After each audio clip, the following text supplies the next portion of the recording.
We are going to cover 3 ways you can stay compliant with your forms. The first is by adding sensitive fields to your forms, and then masking those sensitive fields and data that you have collected.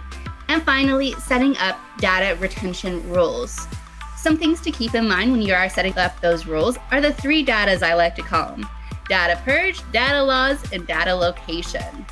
And why exactly is it important to secure your sensitive data that you've collected? First off, it builds a better user experience for your customers or respondents.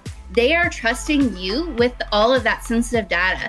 So you want to make sure that you are living up to that trust that they have placed in you and take care of their data for them.